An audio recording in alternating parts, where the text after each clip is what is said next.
मतदान झालं तर महाराष्ट्राचं वाटोळ होईल. मेलेल्याला जात आहे का? माणुसकीची हत्या झाली हो, तुकडे केले त्याला जाळून मारला. या सगळ्या प्रकरणाची गुन्हा पूर्ण महाराष्ट्रात आहे. त्याच्यात कसले जाती आणता तुम्ही?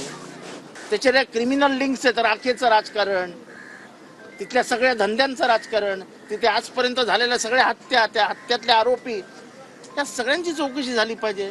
आपण इतके स्वतःला कोंडून घेत आहोत जातीपातीमध्ये की ह्या चौकशीची वाट लागेल, वाट. एकीकडे कायदा हातात घेण्याची जर भाषा होणार असेल तर मग संविधानावरतीचा आपलाच विश्वास नाही असं आपल्याला बोलावं लागेल. संविधानातली कुठलीही तरतूद बाजूला करून कायदा हातात घेण्याची भाषा योग्य नाही. आम्ही कॉन्स्टिट्यूशनली संविधानात्मक पद्धतीने धनंजय मुंडेंचा राजीनामा मागतोय आणि 302 मध्ये वाल्मिक कराडला आरोपी करावा ही स्पष्ट मागणी आमची पहिल्या दिवसापासून. आमची आजची मागणी नाही.